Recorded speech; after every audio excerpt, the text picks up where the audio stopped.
এই প্রথমবার মেয়ের চুল ফিতা দিয়ে বেনুনি করে বেঁধে দিলাম।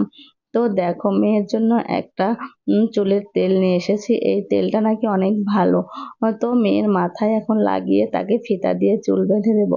আজকেই মেয়ের জন্য একটা চুল বাঁধার ফিতেও কিনেছি, তো সেটা দিয়ে মেয়ের চুল বেঁধে দেবো। সেটাই আজকে তোমাদের সঙ্গে শেয়ার করছি। আমার ছোট্ট সোনার চুলটা কিন্তু বেশ বড় হয়ে গেছে। এখন থেকেই কিন্তু চুলের যত্ন নিতে হবে, তাই না? তা না হলে কিন্তু চুলগুলো একদমই ভালো হবে না। এজন্য মেয়ের জন্য একটা তেল নিয়েছি। এই তেলটা নাকি অনেক ভালো, চুল পড়ে না আর চুলগুলো নাকি খুব সুন্দর হয়। এজন্যই তেলটা নিয়ে এসেছি। তো এটাই এখন মেয়ের মাথায় লাগিয়ে দেব। লাগিয়ে তাকে আমি ফিতা দিয়ে বেনুনি করে চুল বেঁধে দেব। এই তো, এটা হচ্ছে রাতের বেলা। মেয়েকে শ্যাম্পু করিয়ে দিয়েছিলাম। তারপরে আজকে এখন মাথায় তেল দিয়ে দেব। দেখো আমার ছোট্ট সোনার চুলটা কিন্তু বেশ বড় হয়ে গেছে, তাই না? এখন তার মাথায় আমি সুন্দর করে তেল লাগিয়ে ম্যাসাজ করে দেব। মেয়েকে এভাবে যদি চুলে তেল দিয়ে দেই তাহলে কিন্তু সে খুব খুশি হয়, তার নাকি বেশ ভালো লাগে। সে বসে বসে মোবাইল দেখছিল আর আমি তার চুলে তেল দিয়ে ম্যাসাজ করে দিচ্ছিলাম।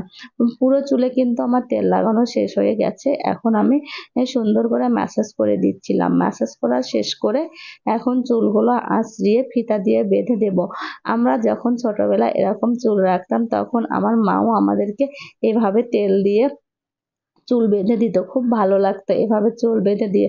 যখন প্রথমে চুল রাখতাম তখন তো এরকম ফিতা দিয়ে বেঁধে দিলে খুব ভালো লাগতো। মনে হতো আমার একদিনেই চুলগুলো বড় হয়ে যাবে। মাকে যখন বলতাম মা আমার চুল কি একদিনেই অনেকটা বড় হয়ে যাবে, মা তখন বলতো একদিনে কি আর চুল বড় হয়। তো এদিকে আমার মেয়ের হালটাও আজকে তাই হয়েছিল।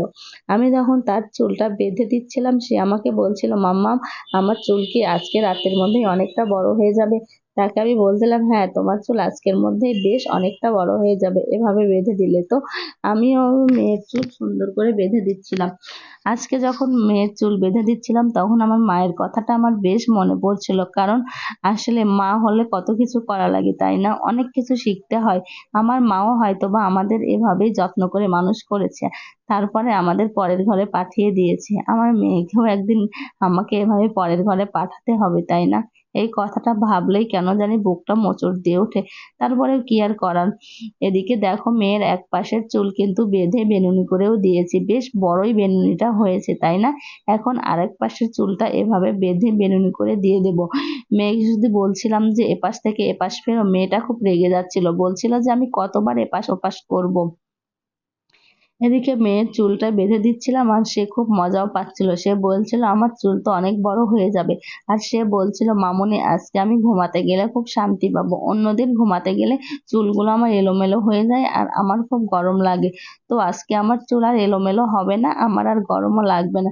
সে অনেকটা খুশিও হচ্ছিল। আর আমি তার চুলটা বেঁধে দিয়েছি। দেখো বেশ অনেকটা বড় হয়েছে চুলগুলো, তাই না? আমার ছোট্ট সোনার চুলগুলো। আর তাকে কিন্তু আমি আর লাড্ডু করে দেব না, এভাবেই তার চুলগুলো আমি যত্ন করে রেখে দেব। তো দুপাশেরই বেনুনি করা শেষ। এখন মেয়ের চুলটা এভাবে আমি বেঁধে দেব।